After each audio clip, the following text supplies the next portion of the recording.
Yo, what's up, my students? Today I'm going to be talking to you about something which is very important and which many of you are likely going to deal with at some point in your life, and that is the topic of friendship. Okay, and specifically, what is a good friend, and also, moreover, how to actually make a good friend. I was thinking, one thing that I'd like to do, is I'd like to make a series of these videos, which I think you could call something like a high school survival guide or something like that. Basically, just giving sort of advice on very common sort of key things that a lot of you will be dealing with, thinking about, and perhaps confused about. I think that would probably be a good use of my time. So, today what we're going to cover is we're going to cover the idea of friendship. Okay, and specifically, like I said, what is a good friend? And how to make a good friend. That's going to be our topic. Okay. So, excuse me, just to begin, we'll start with the very first question, which is what is a good friend? Now, obviously you should treat this just like any other kind of lesson. Now, you should take notes. And this is what we're doing here is not something new. You know, philosophers of history of all time, they've always done this kind of thing with their students. They've always talked about these kind of subjects. Aristotle has an entire chapter on friendship, two chapters actually, in his very famous book on ethics, which I talked about in one of the other videos that I made for you guys. So, anyway, you should treat this like something, um, like a serious topic of study, because it will help you. All right, so to begin then, what is a good friend? This is our first question. Excuse me, is, what is a good, what is a good friend? Okay, so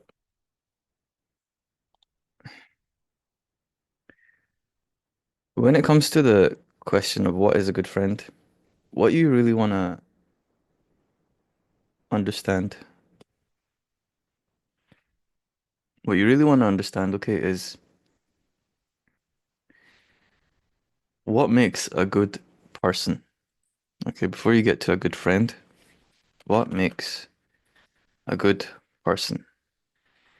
Because if you understand what makes a good person, then you will understand what makes a good friend. Obviously, because a good friend is going to be someone who is a good person, right?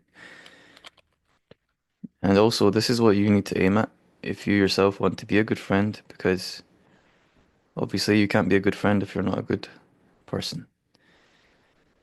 Okay? Excuse me. Now, in terms of what makes a good person,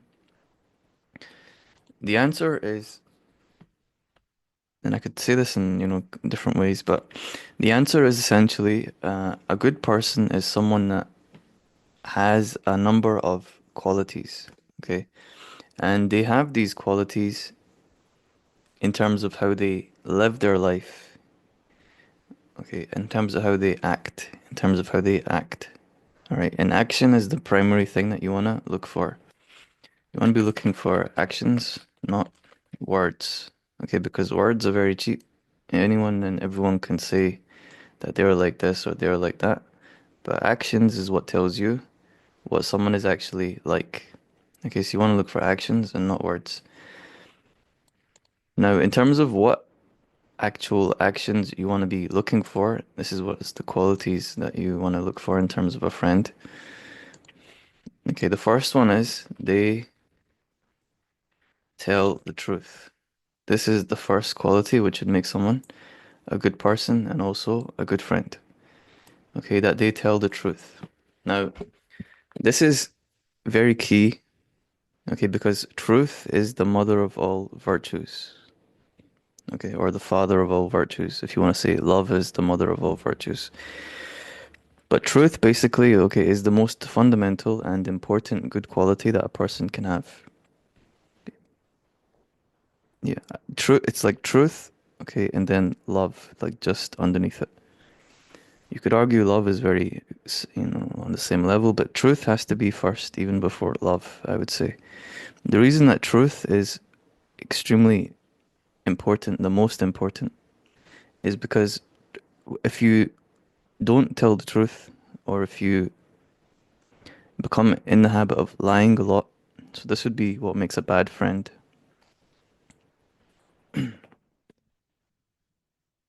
So a bad friend would be they lie as a habit. Okay. Now, of course, everyone at different times has lied, you know. People lie sometimes. Ideally, as you get older, you want to break the habit of lying and you want to not lie at all. That would be the ideal. But let's just say, what we're talking about, okay, is not that they do it one time or something like that. It's about habit. Okay, they do it all the time as their normal way of being. Or they do it more than like once here and there. Everyone can have a mistake or you're emotional or something. Everyone has mistakes, but what we're talking about is what's your normal behavior? Huh? What's your normal behavior? How do you act normally? 7 times out of 10, how do you behave? Or we're not talking about maybe the little 3 times out of 10, even though that's a lot yet, but 7 times out of 10, how do you behave? What's your normal behavior? Okay, so maybe I'll lay it out like this for you guys. Bad friend. All right. So yeah, so what we're talking about is their normal behavior, their habit. Okay, because the more you do something, this is an important rule. The more you do something, the more it becomes who you are. The more you do something, the more it becomes who you are. That's really important. Okay, and this is what Aristotle said when he talked about becoming a good person. He said it's about action. Action. You take action over and over again, and by taking action over and over again, the you become that person. You become this. It becomes your habit, and so you become, for example, a person who is truthful or honest. Or conversely, you become a person who is a liar. Okay, because you repeat the action over and over again. Which is good for us to know because sometimes you can become anxious and you can start thinking, what if one day I do this thing, this bad thing? What if one day I slip up and I do this thing which, is very bad and you can start to have intrusive thinking and things like that. Well, people don't actually work like that. This is not how we work. The way that we work is we are creatures of habit. Okay. Excuse me. We are creatures of habit. And what that means is, in order for you to become, in order for you to do something in the future, in the way that you're thinking, you would have to start doing it today. Okay, and you would have to continuously do it until it became normal to you. That's when you would slip up, as they say. It's not, it's, people are not like, when someone makes a mistake, okay, and they do something, the situation and conditions are often very rare. And the mistake that they make is going to be one which is associated with their habits. In other words, in other words, if I don't drink, okay, which I don't, and I recommend that you guys don't either, but if I don't drink, okay, I don't do drugs. I um I don't associate people who drink or do drugs because we don't have anything in common. And I think that drink and drugs are bad for you, which they are, obviously. Then it's not possible that one day I'll do heroin. Like there's no situation where that would happen. You see, even in a situation where someone would come up to me, say if I don't know, at the studio or something, or I don't know, with some other friends who have other friends, and say one of them was to come up to me and says, "Yo, would you like to try this smack?" I'm not gonna be like, "Yeah, let me have a shot." I'm not gonna. Why? Because it's not my habit. It's not who I am. You see, I'm in the opposite way. I'm more likely to tell them, bro, you should stop that. It's not good for you. You see? So the way that I might slip up, okay, my mistake might be, for example, not with heroin or cocaine or meth or something like these very extreme hard drugs. I might slip up, for example, if I have a friend that smokes weed, for example, or I don't know, they're drinking some beer, something like that, right? Which is seen as much more light and like it's more culturally acceptable. It's like normal. And so if I was in a certain situation or position, say randomly, where I felt, I don't know, celebratory or like happy or something, and then a friend came to me and says, "Why don't you try this one time?" That's more likely that I could try that. You see, but even that would be something which I would have to think about and be like, do I want to? Do I not like that? You see, so it's not gonna be so even this is really important for you. And again, this is important in terms of friendship because knowing a person's habits will tell you what they are capable of. Okay, like if they lie all the time, if there's a situation that happens, there's a chance that they could lie about it. Very good chance.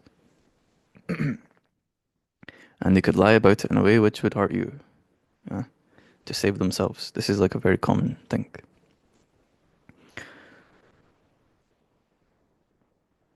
So, excuse me. So even when I would slip, the slip is contained. You understand? The slip is contained. Your habits make you who you are. Okay? The things you do over and over shape your character. Okay. And this is good because it means like you're not controlled, and that's a good thing. It means you're not like you have free will, that's the point, or free choice. Okay? It's good. It's a good thing. Okay, it means like you're not like you don't have anything to fear in terms of, something one day is gonna happen where you lose control of yourself. And this also is the reason, okay, why we are careful in terms of may pick our friends because our friends are in control of themselves also. You see, so we have to hold them responsible for the choices that they make, for the choices they make over and over again. Okay, we must hold them responsible. We can't, if someone is someone that lies all the time, they lie a lot, we can't just say he can't help it or she can't help it. No, they can help it, but they don't want to, yeah, because lying is giving them something, helping them avoid some negative thing that they want to avoid or helping them to get stuff or whatever. So we must see people as they are. That's the point, okay? So if someone lies a lot, then we do not have them as a friend, okay? Because a liar is a terrible friend, okay? Because you don't even know who they are. You see, you don't even know who they are. So,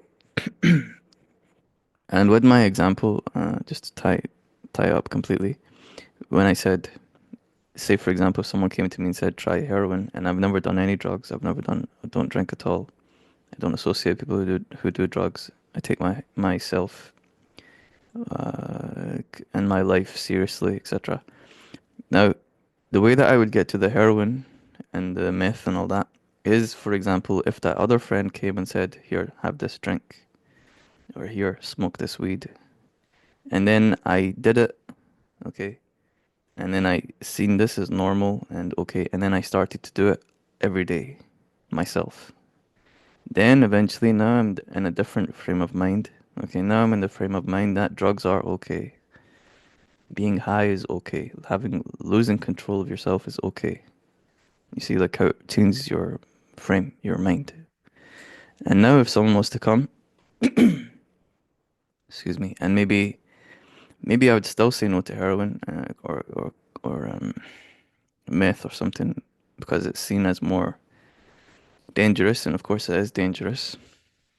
Okay, even weed though is not good for you.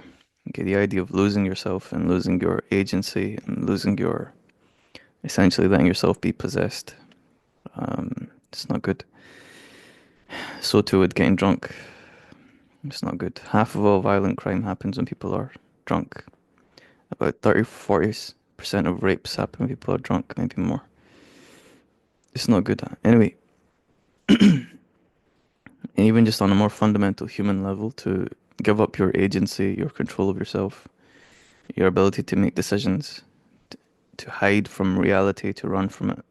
None of these are good, especially when there's other things that you could do, which are more healthy, which achieve the same kind of relaxing effect, like playing video games or chilling with your friends or going on a trip somewhere, going to the gym, something. Okay, anyway, so now the way that it would work in terms of, let me tie a knot in this, the drug thing. And this would be the truth for anything else. And this is how people get involved in crime and serious crime, how people get involved in any kind of bad thing. And conversely, in any kind of good thing, this is how it works too. You start with something small. Like for me, for example, I said, let me teach kids how to do basic word choice so they can pass their RUE exam. And now it's blown up to here. Now I'm teaching you sort of useful philosophy for life. You see, so it works both ways, which is good.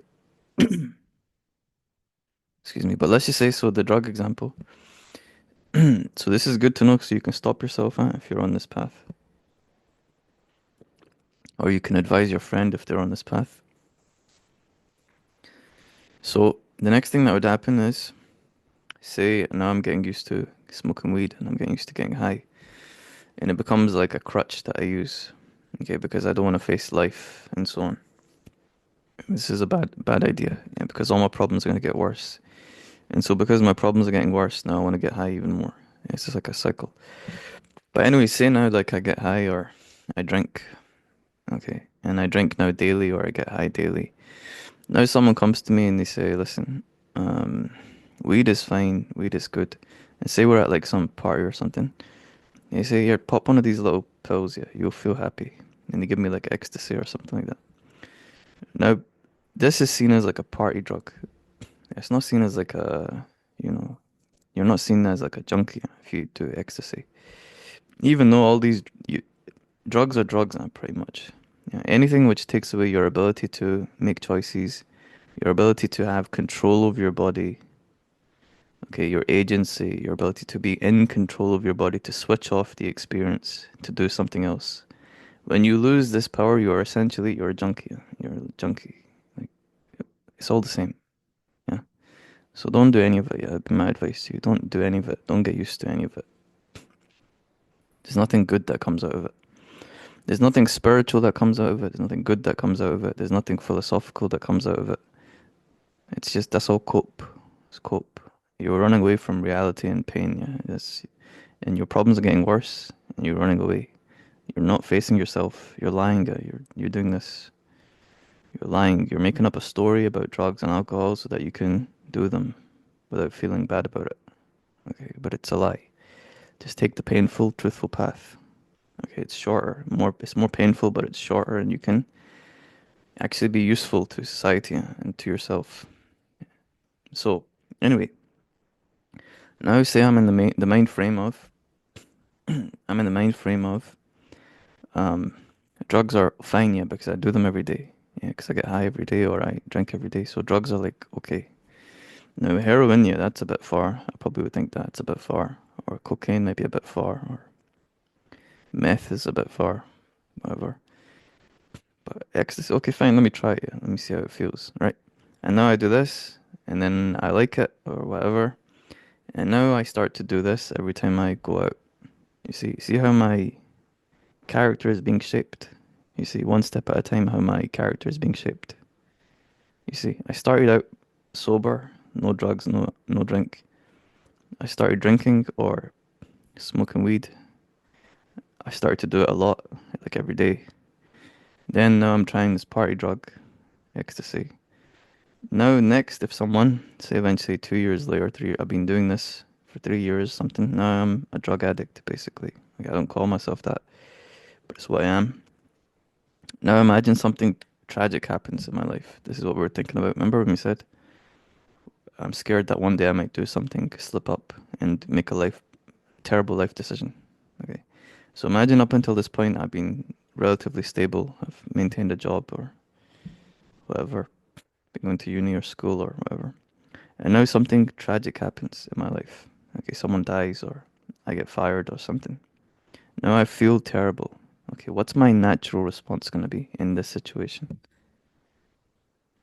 Obviously, I have this thing here which I've gotten used to doing and I'm going to do anyway. So now I'm going to go hard with the weed or the drinking or both. And when this is not enough to deal with my pain because I'm used to it, this is what we call hedonic adaptation. Okay, the more of a thing you do, the more you get used to it. You kind of, it's a biological thing. Your brain reshapes itself to get used to it, which is why addicts have a hard time in breaking their habit. It's called hedonic adaptation. So now I'm used to the weed and the drink, whatever.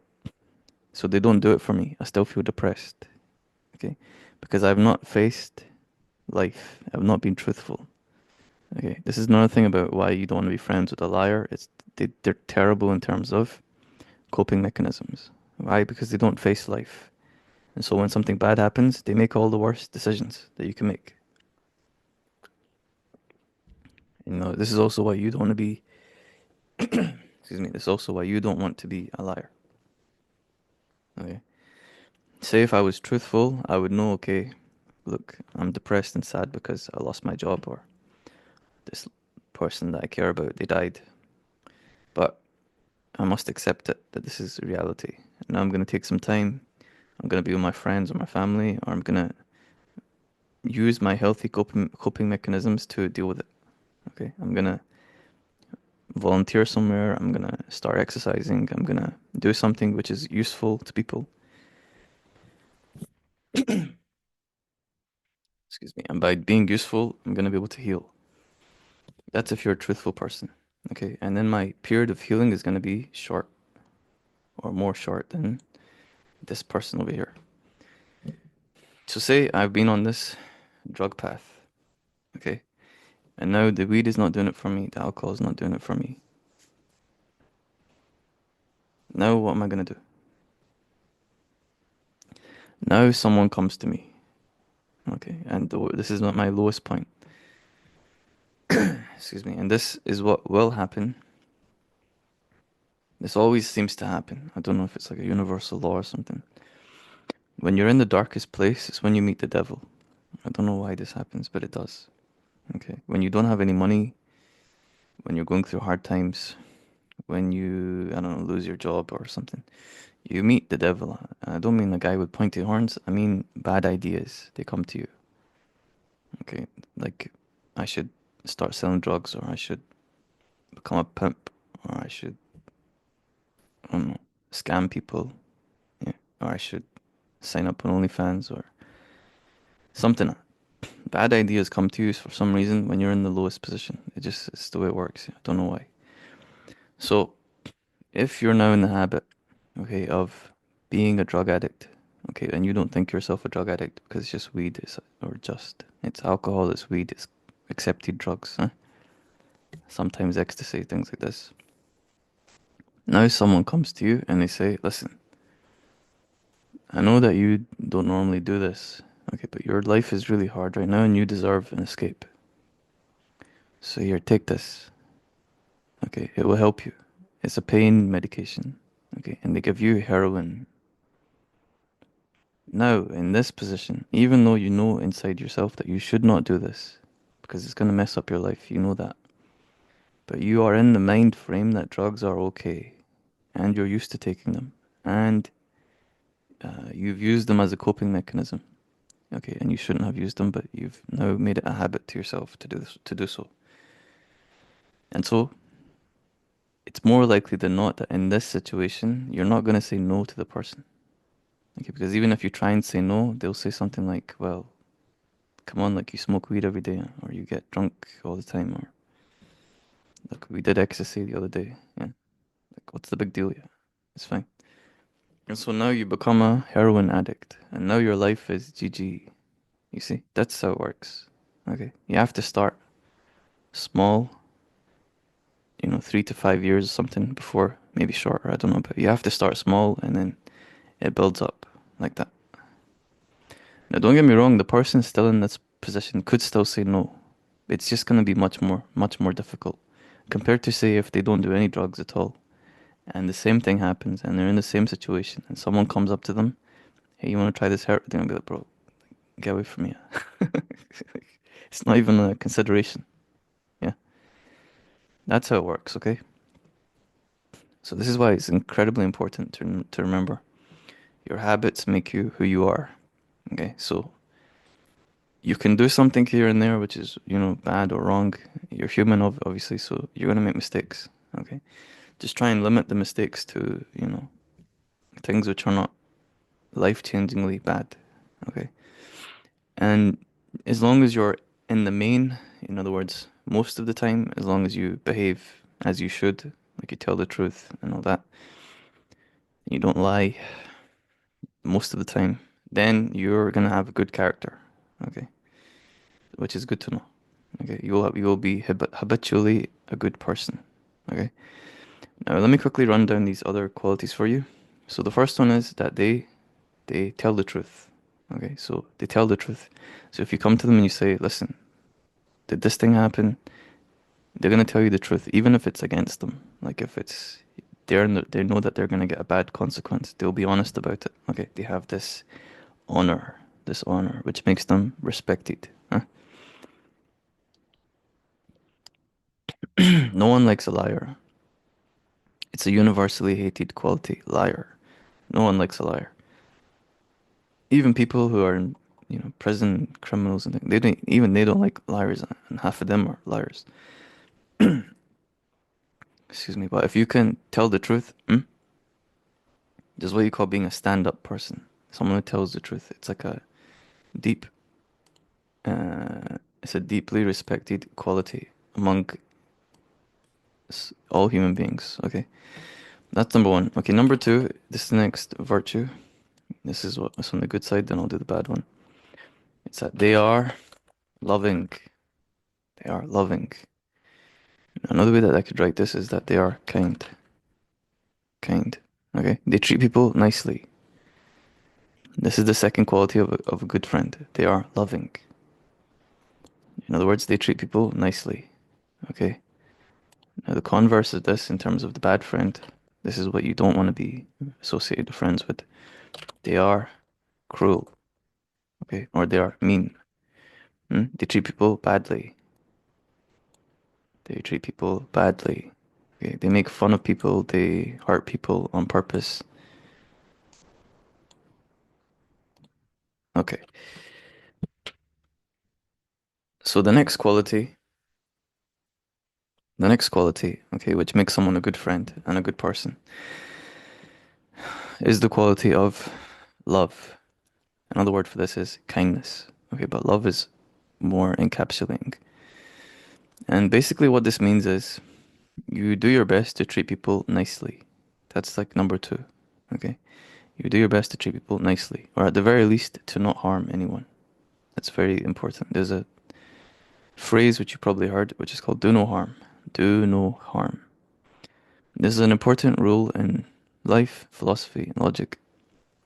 And doctors, they make an oath, which is called the Hippocratic Oath, which is to do no harm. Do no harm. So if you're gonna do something, you must guarantee that you're not gonna harm anyone. Okay? And this is what stops you from doing bad, basically.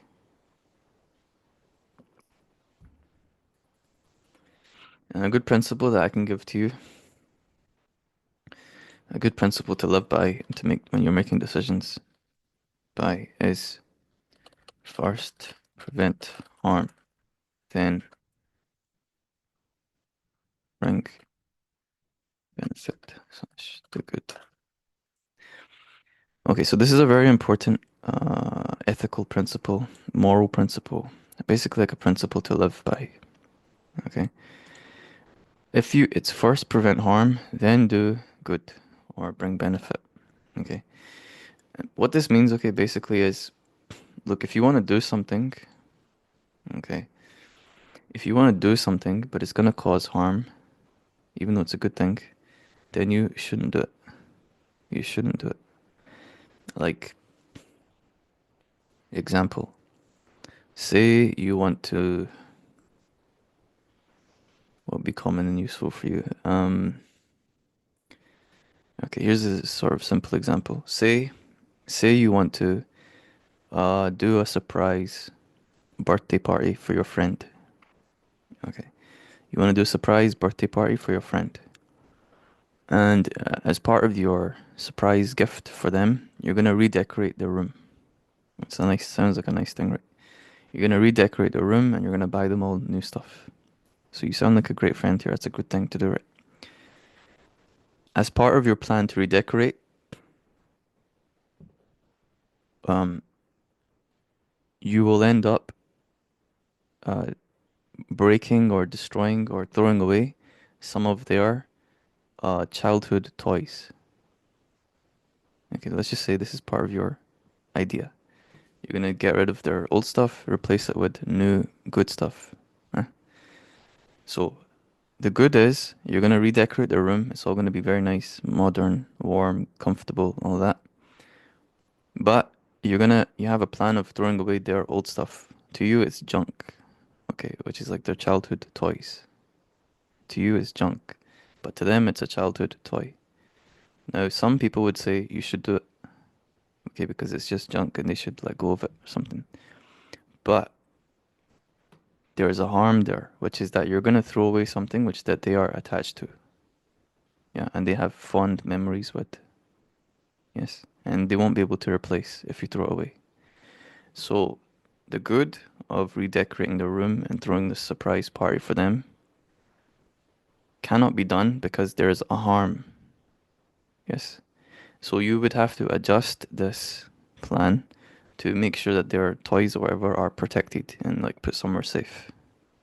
Okay, now you can redecorate the room because the harm is gone. Another example would be a surgeon wants to give you a certain drug. Okay. And this drug is gonna make you live, say, 10 years longer for whatever your natural life is. Okay. So you're gonna live 10 years longer for whatever your natural lifespan is. And say you're not dying of cancer or anything like that. It's just you're healthy. You're normal, you're healthy. Okay. Not a surgeon, I should say, a doctor. So you're a healthy person, a doctor comes, listen, I've made this chemical drug. You take this drug, you're gonna live 10 years more. Okay, but here's the catch. When you take it, all of your limbs are gonna become disabled. Your eyes are gonna become blind. Your hearing is gonna disappear, and you won't be able to speak. But you'll live 10 years more. And obviously, no one's gonna take this deal. Like, what the heck? Obviously not. Yes.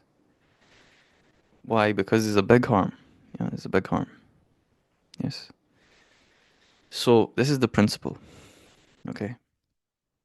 This is the and it happens in many cases. Like, you want to go out with this girl, but um, your friend had a crush on her. Say, yeah, maybe they didn't even work out, but your friend had a crush on her, and she likes you, and you want to go out with her, but say she rejected your friend, and now she wants you. What should you do? The good is you get to go out with her. The harm is your friend's gonna be upset. Should you tell him to just get over it? No, we follow the principle first, prevent harm. Yeah. So we tell her, sorry, I can't do it. Yeah. You maintain the relationship with your friend. Yes. This is a principle very important to live by. Okay. First, prevent harm, then do good. So if there's a harm that's going to come from doing good, you don't do it. Like those people who they wanted to protest against oil. Yeah. This is a good one. This is actually a very good example. There's those people who wanted to protest against oil. Okay. Because they say oil is killing the environment. And so they wanted to make everyone pay attention to it. Fine. You want to protest against oil? Fine. No problem. But the way they did it was they went and sat on the M25 and they prevented hundreds of thousands of people going about their daily business.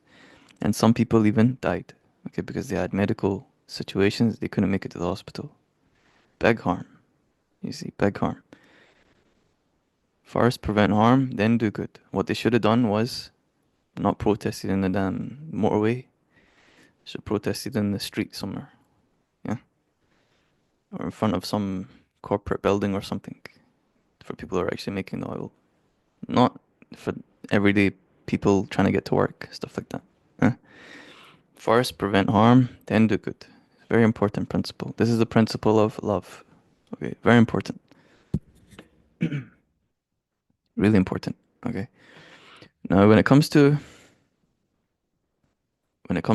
again picking your friend, knowing what's a good friend, what's not a good friend. Again, they must be someone. A good friend is someone who is kind. They treat people nicely.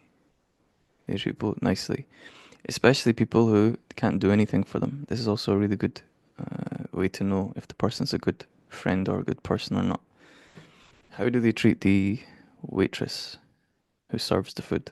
How do they treat the person at the McDonald's window? How do they treat the guy who opens the door for you when you go into the hotel or carries the bags? How do they treat the janitor in school? How do they treat the dinner lady? Yeah. How do they treat the cleaners? This is what tells you really what's a good person and what's not. Okay? Because everyone is a human being and so they deserve to be treated nicely. You know, for me personally, some of my deepest joy comes from, for example, when I was in this very fancy event. You got all these, rich people there, politicians and things like that. I wasn't there for myself. I was there for someone else. They'd brought me along as a guest, basically. So here's all these sort of politicians and rich people and, real estate people and all of that. Anyway, I find it kind of funny, but the deepest joy for me in that event, the deepest joy for me in that event was not talking to these people. Okay. The deepest joy for me was talking to like the doorman or like the security guard or like the waiter. Yeah. So here I am in the suit and everything else, and I'm talking to the waiter and the doorman and the security guard like equals because that's what we are. And shaking their hand and how are you, my brother? Excuse me. How are you, my brother?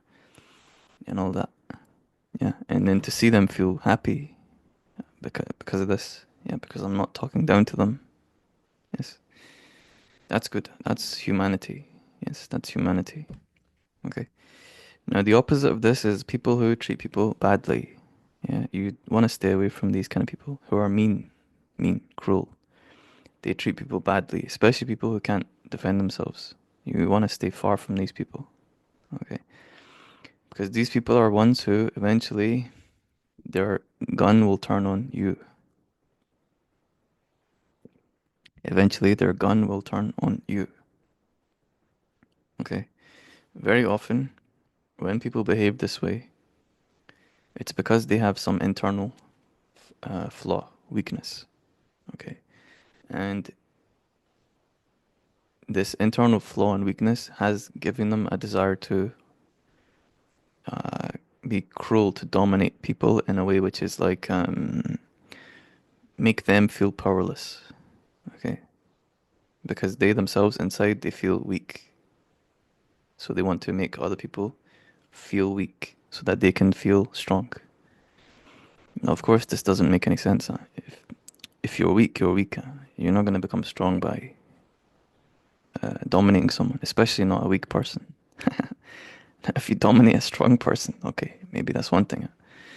But for example, like if like the school bully, yeah, or like the mean girl, it's very unlikely that him or her that they're gonna attack a target that can punch back. Why? Because they're not actually trying to test their strength, or they're not actually strong inside. They're weak, you see, and so they want someone easy, an easy target who can't punch back. I remember there was this one kid when I was in school, and he was like dyslexic or something. I don't know, but he had some, not just that, I think he may have had some different mental issues. And he was the one, okay, who got picked on. That one. Why? Because he was not able to fight back at all. He was not able to defend himself. You see. Um, Whereas someone else, they didn't get picked on. Okay, like me, for example. Yeah, thank God. I didn't get picked on because if you picked on me, we're gonna have a fight. Like, I'm not gonna, we're gonna have a fight, you see. It's different. So there's a cost for the other person that, okay, if you pick on me, you might die. That's the,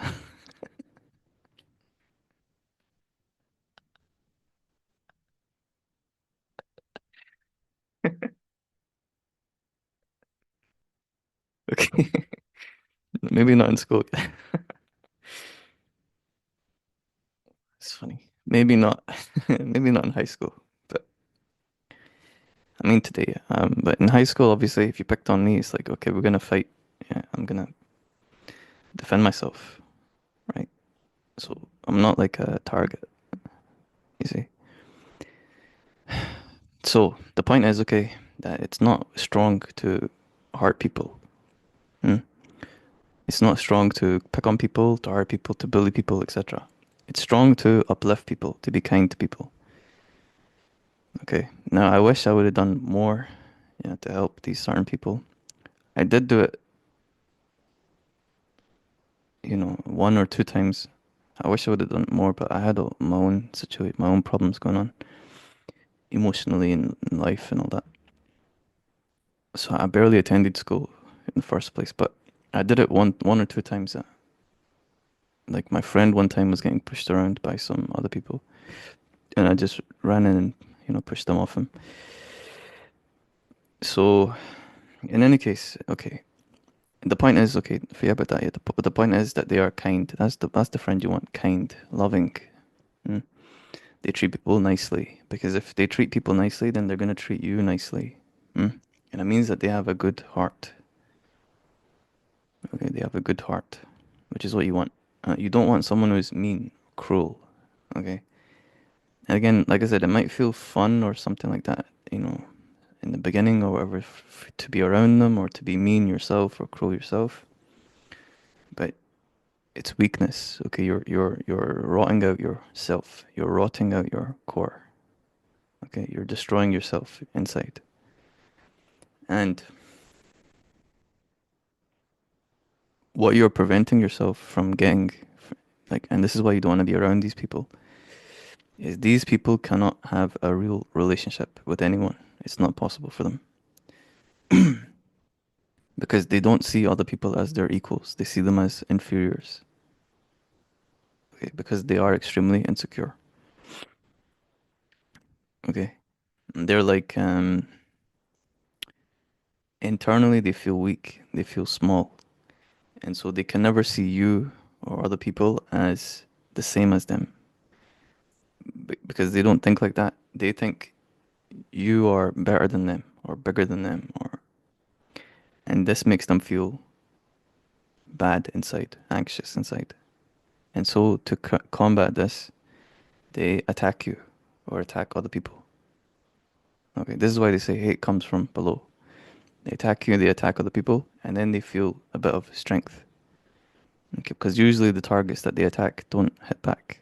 Yeah, so now they feel, okay, look, I did that to him or to her, and look, she didn't do anything about it, so I must be strong. But the problem with this, okay, not just in terms, this is a horrible person to be around. Yeah, you don't want to be around someone like this in the first place. But the other bad thing about this, okay, is eventually they pick the wrong target. Okay, and then when they pick the wrong target, bad things happen to them. And if you're their friend, bad things happen to you also. Okay. Like a good friend brings you into good situations. Yeah, this is like the blessing of a good friend.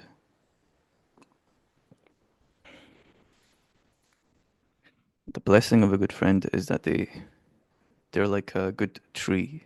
Everything about them is good. Like a good tree, you can eat from its fruit uh, and satisfy your hunger.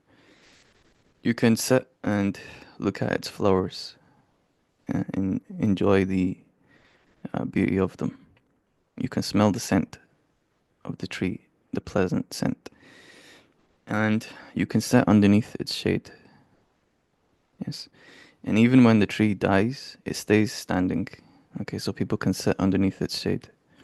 And then even when it's cut down, it becomes firewood, which is used for heating people's homes.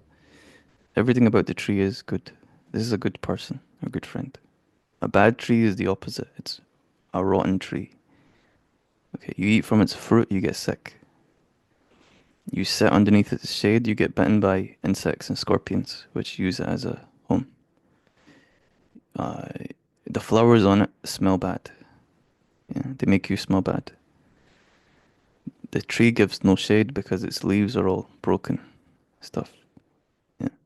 And as I said, if you sit under it, you get bitten by insects and scorpions, and moreover, the bark on it makes you itch. When someone cuts it down to try and use it for firewood, it gives off a terrible smell, and the wood is rotten inside. This is a bad person, a bad friend. A big difference. Hmm?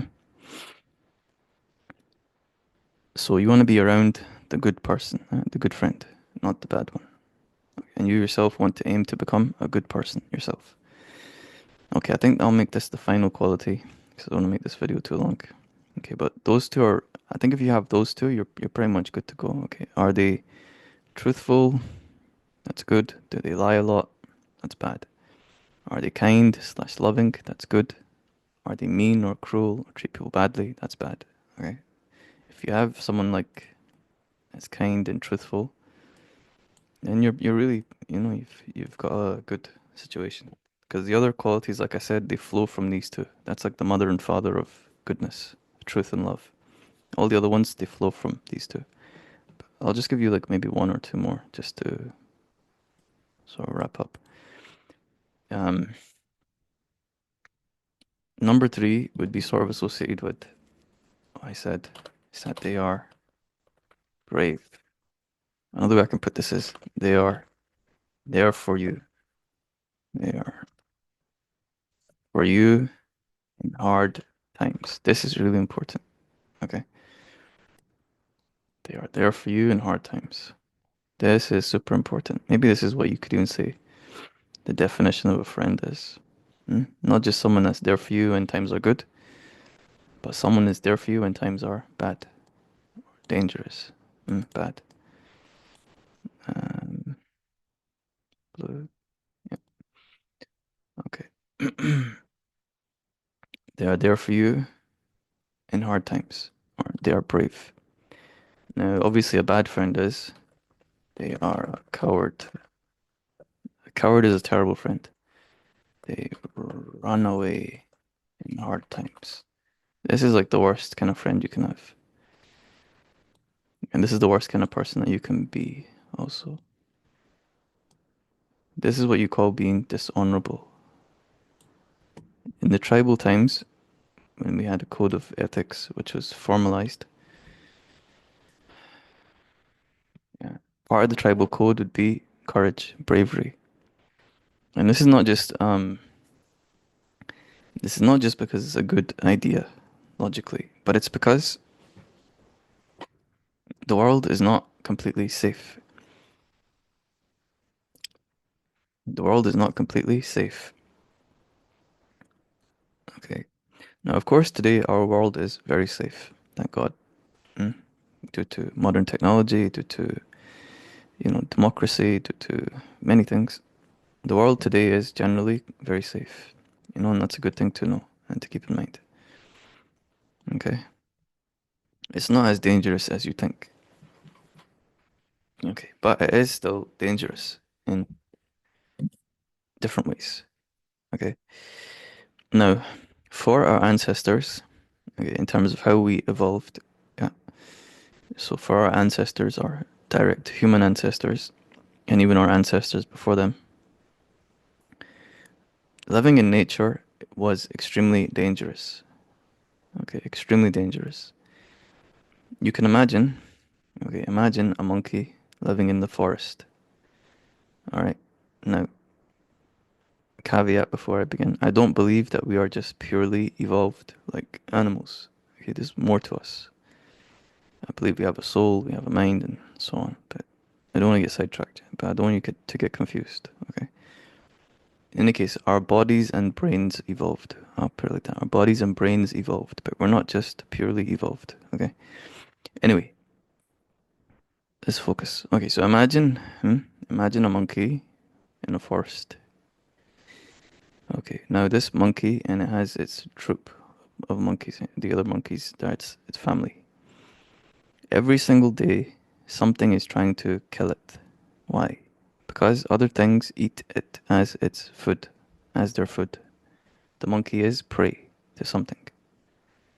Yes. So imagine every single day something is trying to kill you so they can eat you. Like a bear, like a leopard, like a lion, cheetah, a wolf, a snake. Every single day, everywhere you go, something is trying to eat you, trying to kill you so that it can survive itself. In this situation and state, this is how we evolved, our brains and our bodies. This is how we evolved. And so the ethic or the morality, which is baked into our biology, in other words, is part of who we are on a cellular level, along with truth and things like this. These are part of who we are on a cellular level. Okay, which is why they feel natural. You say it feels good when I tell the truth, or it feels good when I love someone. It feels nice. It feels bad when I lie. It feels bad when I am mean to someone. Why? Because we evolved truth. Truth is part of existence in the universe. We evolved empathy. That's the scientific word for like love.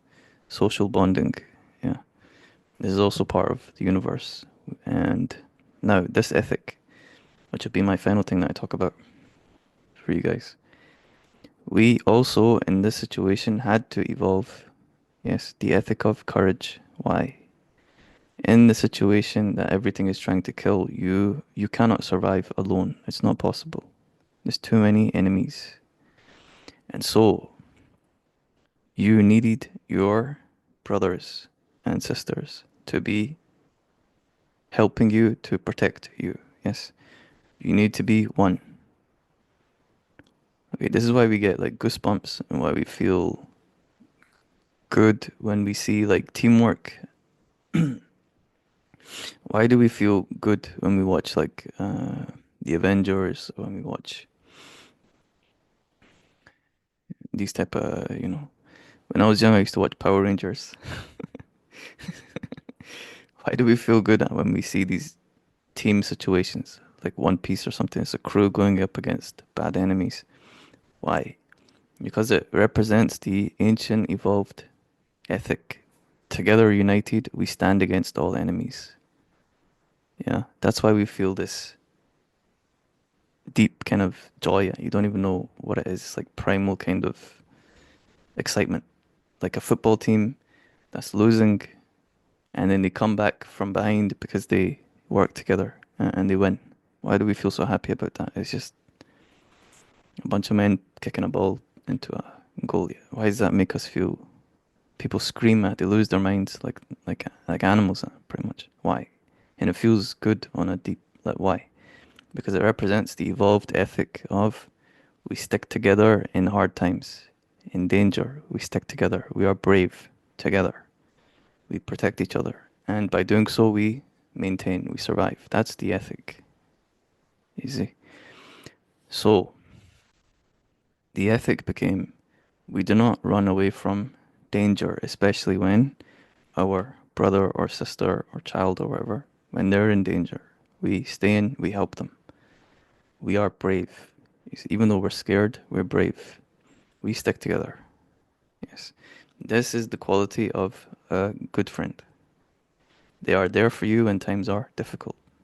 Now, this could be emotional difficulty when you're facing the, demon of depression or anxiety, or you've gone through something difficult in life,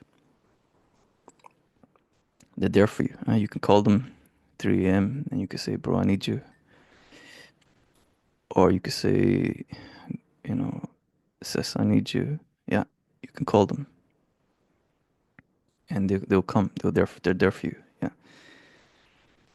Or when it's a real situation in terms of danger, you know, there's say you're at a club somewhere. I don't recommend that you guys go clubs, but okay, it's part of the culture. But I don't recommend it. But say you're at a club somewhere, especially if you're a young girl, yeah, I don't recommend it. But anyway, you're at a club somewhere and you've been drinking. It's also a mistake. You've been drinking and now some guy is looking at you, okay, like a predator, and he's watching you and he looks a little bit scary. You have your friend with you. Now the good friend is the one that's gonna take you home. Yeah, your girlfriend. She's gonna take you home. She's gonna stay with you. Yeah. The guy comes over and he says, go away to her. I want to talk to your friend. She's gonna say, no, I'm not going away. And then she's gonna scream or do whatever she needs to do, yeah, to protect you. That's a good friend. Yeah, that's a good friend. A bad friend is the one that's gonna run away because she's scared. Yeah, I need to protect myself. And then something's gonna happen to you, God forbid. Like that's a bad friend. You see? Um, or say, say you're driving with your, say you're driving with your bro, and I don't know, some guy has road rage, and he stops in front of you, okay, and he gets out of his car, and now he's shouting at your friend. He's swearing at your friend, or he's swearing at you, I should say. Sorry, he's swearing at you. He's shouting at you. Get out the car. Get out the car. He's a big guy. Mm. Now, a good friend is the one that says, "I'm with you, bro. Like, if you want to handle this, I'm right here with you." Mm. Say if there's no escape, you can't run the guy down or something. You can't drive away just for it talking sake. Or I could even make it you're in a shop somewhere and some guy randomly starts to get aggressive with you. He tries to make you in a fight situation. He tries to get in your face. Yeah. A good friend is the one that's gonna come in and say to the guy, "What you want? You want to do something like that?" And he's gonna have your back. Yeah. If something violent happens, he's gonna have your back. That's a good friend. Bad friend is one that's gonna run away. That's a bad friend because he's thinking about himself.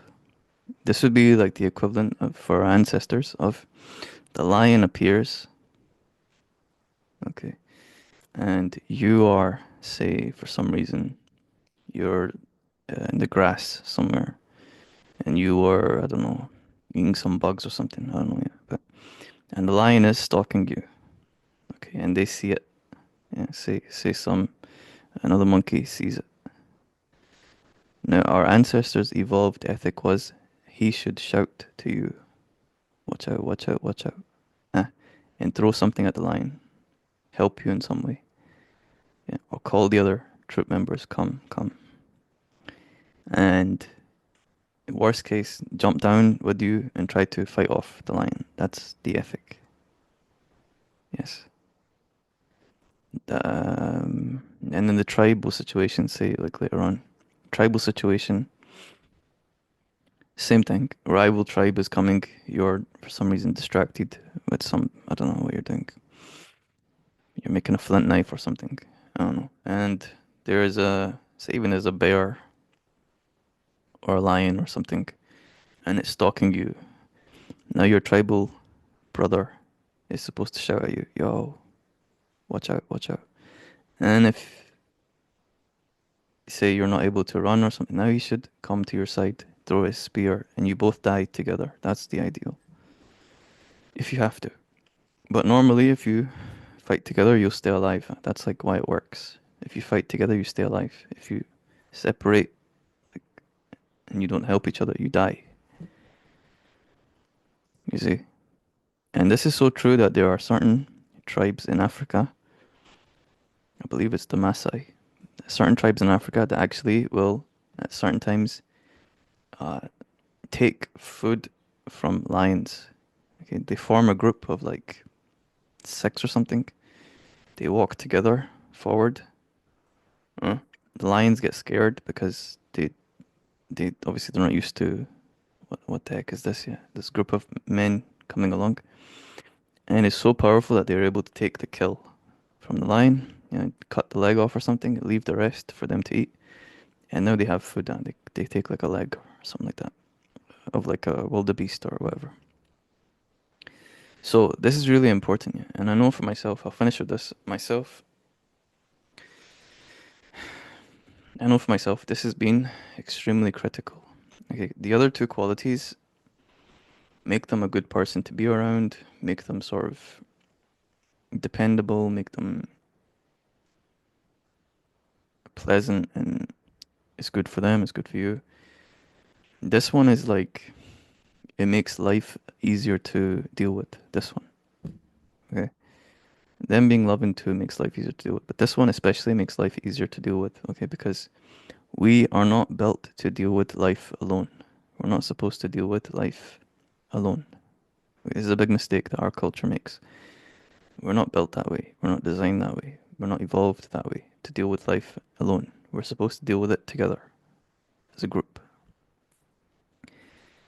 And so when danger happens, and I know because I've been in several, unfortunately, dangerous situations, the thing which has always helped me in these situations has been my close friends and family being there for me after or during.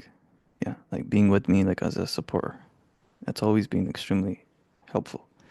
And it's sort of how you manage and deal with the situation. Yeah. One man dealing with one man dealing with a bear or a lion is like impossible. You're gonna die, pretty much. Yeah, even if you have weapons and things, you're gonna die, yeah, pretty much. But maybe if you have a gun, yeah, I don't know. But let's just say it's not in your favor yet. You're gonna die, pretty much, right? But 10 men who are solidified together, who won't run, they can kill an army of bears easily. Yeah, and 100 of them can turn the bears into slaves, like what we do when we put them in a zoo and all that stuff. And now we take our children to go see them. Look at that silly bear. Like what we do with. It's unfortunate. I don't really agree with zoos, apart from maybe for conservation. But look what we've done. Our ancestors used to run and hide from lions and bears and sharks and all these things.